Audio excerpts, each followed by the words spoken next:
welcome back to my channel. So for today's video, I got a comment of someone asking me if I can show you guys how to make your fans and for what type of set to use your fan. So that's what we're going to be doing today. I'm going to kind of be showing y'all what lash fan goes with what set. I'll just be showing you the ones that I do the most on my day-to-day basis, the ones that I use the most. So yeah, let's go ahead and get into it. Roll the clip. Okay, so the first fan I'm going to show you guys how to make is just your regular schmegular natural lash fan that you use. Is basically if you just want to give somebody the most basic volume full set, this is kind of the fan that you would use for that. And you don't want to make it too wide, not too narrow, because those fans are for something very different. They make a completely different look. And I will be posting the pictures of what I mean by that, of the full sets. That way you guys can kind of see what I'm talking about whenever you're making a whole entire lash fan. When you're making a whole entire full set with that type of fan. So here you go. See, it's not extremely narrow and it's not too wide either. It's just perfect amount. That way you can just make a full volume full set with this. So it's really nice. It's gonna give you the perfect amount that your client will want for their volume sets. It's kind of hard doing it way too close. There you go.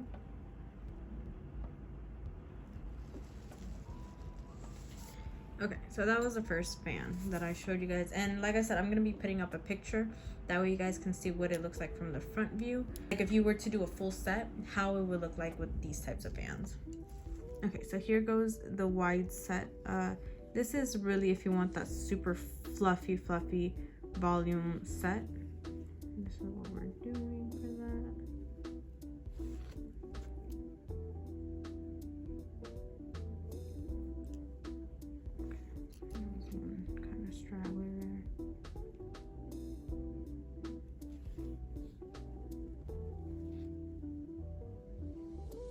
Basically it looks like this.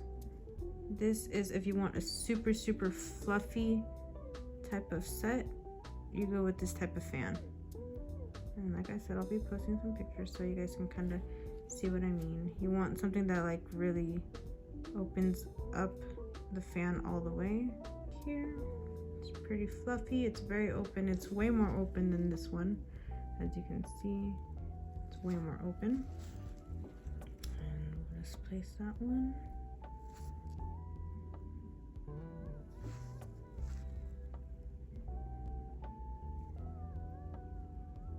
You know, sometimes it's very hard to place a lash whenever you're recording.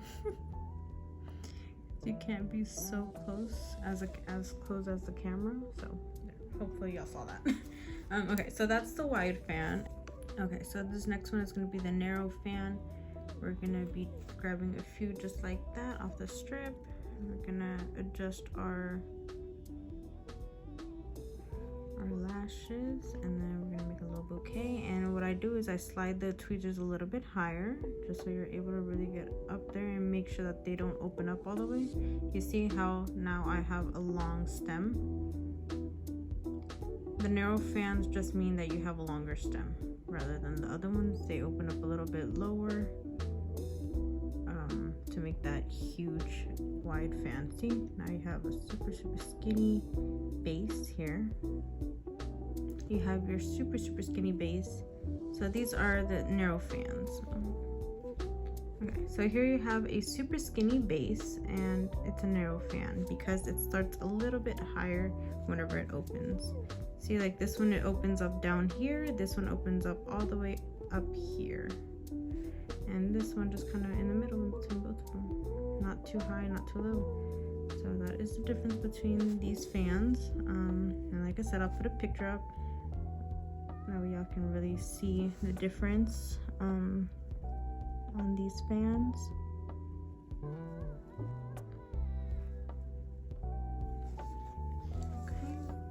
Okay, so now for the fan that I use the most, which is this one, because this one I use it in all my hybrid sets. Really, this is the most popular look I get. So you just pick it up off the strip and it's just a little spike. These are called spikes. Now spikes are used in many different ways in the lash world. You can see here I have a little lash spike, and I'm just gonna place it. So these basically, they're used if you want to create wet sets, which I will put a picture up. These fans are used for wet sets. They're used if you want to make a wispy set. This is what I use for my wispy sets.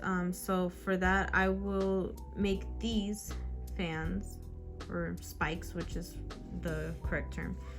So I will use the spikes 2 millimeters or 3 millimeters longer than the base lash. Like, let's say this is a 13 millimeter lash. So if I wanted to make my set look wispy, right?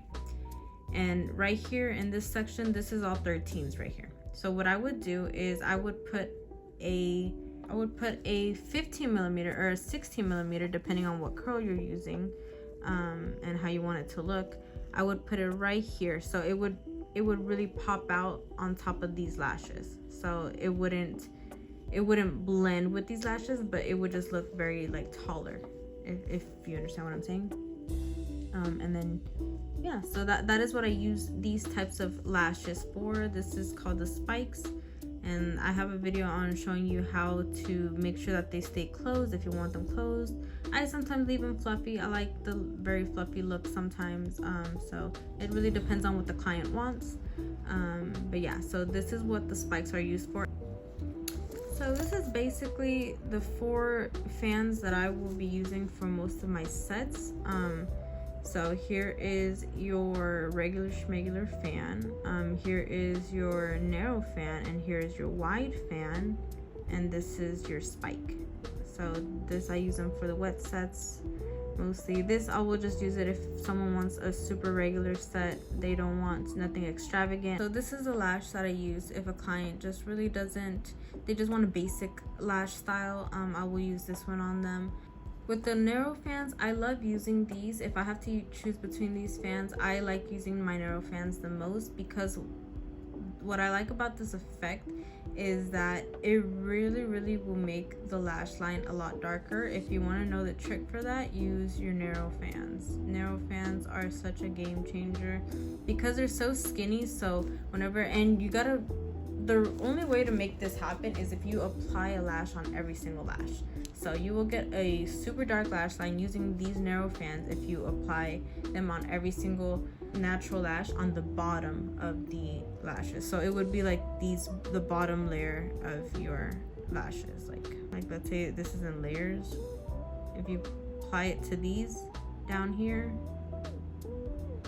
it's gonna look amazing. So that's kind of a little tip that I have. If you're wondering why your sets aren't getting a dark lash line, it's because of that, because you got to use these narrow fans, which just pull the look together so much better.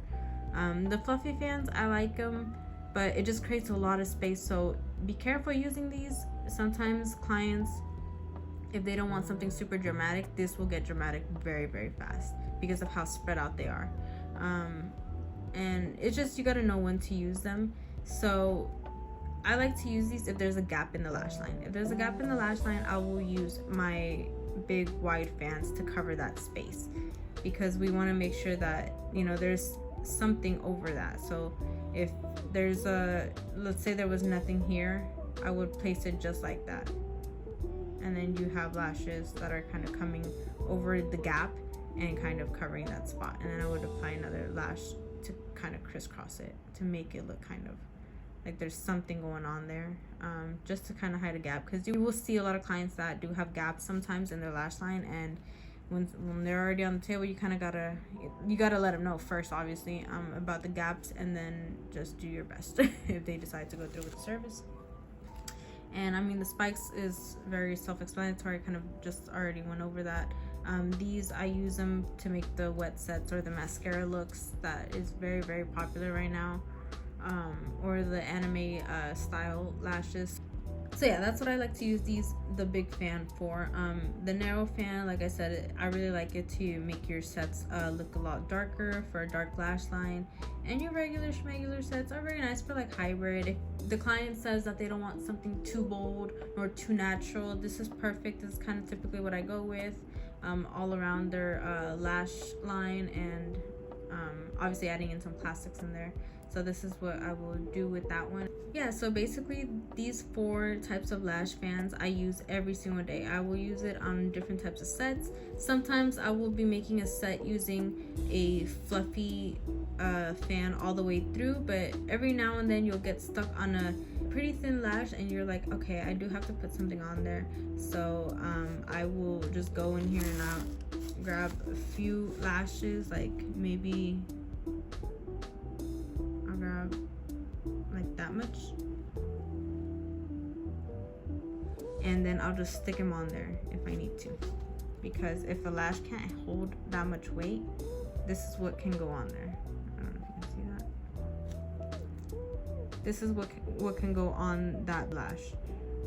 So you know, you can't put a whole entire fan on there, but you can put this on there in order to fill that gap. Or sometimes I'll even do like maybe 3, just 3.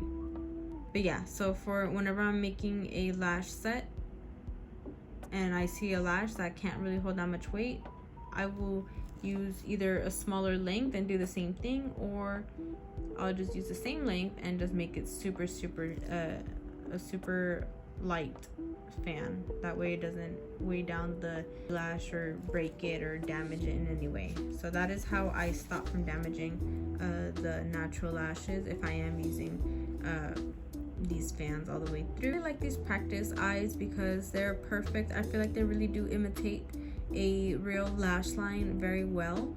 So if you're a beginner lash artist looking on how to practice doing lash extensions, I definitely recommend to get one of these, because this is truthfully what you're gonna have to see every single day whenever you're working on clients. Some clients have very good lashes and they're all super straight, perfect, but if you're already challenging yourself with this type of lash line here, then you're pretty much good, you're golden, because most clients will have lashes like this. They're not gonna be super healthy sometimes, so you kind of have to learn how to work around it without damaging their lash line any further. That is why it's so important to take a good course where they're going to teach you how not to damage a lash line, because people will just start gluing the lashes like this, and it's like, okay, if there was a lash right here, these lashes are all growing and they're gonna rip out the natural lashes that are growing from that.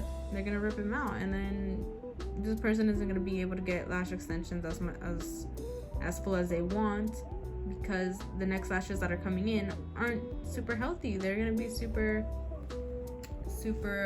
damaged. So what we don't want to do, what we want to avoid doing, is damaging the follicle where the lash grows from. That's what we're trying not to do. We're trying not to damage the follicle here. So just a lot of things to keep in mind whenever you're lashing. As for your styles, just know that you need to just be paying attention what type of fan you're applying on what lash. Like the big fans, I love applying these on the super long lashes that are able to hold that weight. If it's a big lash like this one here, I will apply a pretty good amount of lashes on there. But if it's a thin one like this one or something like that, I will kind of just stay very conservative with it, kind of just put a lot less lashes. Okay, that's all for today, guys. Thank you guys so much for watching, and I will catch you on the next one. Bye.